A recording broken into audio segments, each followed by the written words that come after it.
최근 전세 사기가 뜨거운 감자로 떠오르며 전세 제도에 관한 법률적 지원이 미비하다는 의견이 나오는 한편, 이러한 사회적 인식을 반영하듯 국회에서 전세 사기 피해자를 지원하는 특별법을 마련해 보증금을 돌려받지 못한 전세 사기 피해자들이 구제를 받을 전망입니다. 지난해 충격을 주었던 빌라왕 사건이나 올해 동탄이나 인천 등 지역을 가리지 않으면서 갭 투자로 인해 보증금을 돌려받지 못한 피해자가 양산된 사건 등 전세 제도가 사회적으로 뜨거운 감자로 떠오르고 있습니다. 전세는 약속한 기간에 한해 임차인이 부동산을 대신 점유하면서 소유자에게 보증금을 대신 맡기는 제도입니다. 그리고 전세 사기 문제가 불거지기 이전에 전세 제도는 매달 주거비로 나가는 월세에 비해 훨씬 경제적이라는 평가가 지배적이었습니다. 하지만 최근 몇 년간 잦은 전세 피해 사례가 나옴으로써 올해 들어 특히 국민들은 전세를 그렇게 선호하지 않는 추세를 보이고 있습니다.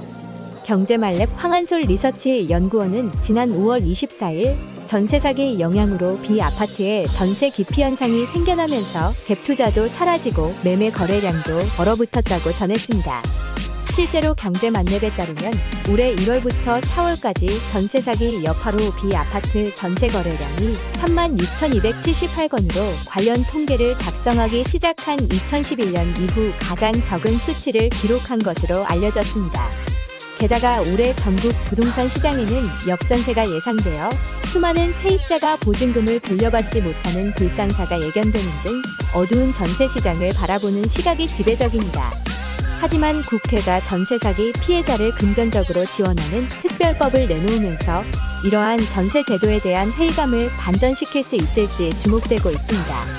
국토교통부는 지난 25일 보도자료를 통해 신용회복 및 금융지원 등 전세 사기 피해자를 실질적으로 지원하는 특별법이 국회 본회의를 통과했다고 밝혔습니다.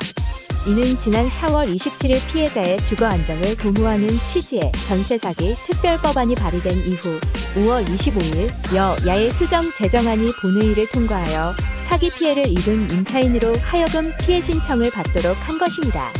그리고 특별법은 전세 사기 피해자를 특정함과 동시에 피해자의 주거 안정을 도모하자는 의지를 여야 할 것 없이 합의에 도출한 결과로 임차인이 전세 사기를 당할 시 피해자로 인정해 금전적 지원을 받을 수 있는 기준을 최초로 마련했다는 점에서 의미가 있습니다. 일반적으로 전세 보증금을 돌려받으려는 임차인은 주택임대차보호법 제3조에 따라 전입신고 및 확정일자를 받아 놓아야 하는 조치를 취했어야 합니다. 따라서 신탁등기의 경우 보증보험에 가입이 되지 않는 등 법률상 보호를 받지 못하는 경우가 있었으나 이번에 마련된 특별법안에는 신탁사기의 경우에도 금융지원을 받을 수 있어 다양한 사례의 전세 피해자들이 구제받을 수 있을 전망입니다. 또한 임대인의 갭 투자의 경우 이전에는 수사를 통해 보증금을 반환하지 않는 고의성을 인정받는 방법 외에 다른 방안이 없었으나 이번 법안의 제정을 통해 임대인이 보증금의 반환 능력 없이 다수주택을 취득 임대한 경우에도 전세 사기 요건에 속하게 됩니다. 이 밖에도 피해자에 대한 구입 전세 자금의 지원은 주택의 면적 제한 없이 지역에 따라 최대 5억 원으로 제한하며 주택에 선순위 근저당이 있거나 갱신 계약으로 인해 최우선 변제금을 지급받을 수 없는 피해자들은 공매 완료 시점에 최우선 변제금 수준으로 최장 10년간 무이자로 대출이 가능합니다. 그리고 최우선 변제금을 초과하는 금액으로 새로운 전셋집으로 이주하거나 시중은행에 전세 자금 대출을 대환해야 하는 경우 1.2에서 2.1%의 금리로 최대 2억 4천만 원까지 지원합니다. 또한 신용불이익 방지를 위해 기존 전세대출 미상환금을 최장 20년간 분할 상환이 가능하며 이 기간 신용정보 등록을 유예할 수 있는 근거 규정을 마련해 피해자가 신규 부동산을 구입하거나 전세자금 대출이 가능하도록 지원할 것으로 알려졌습니다.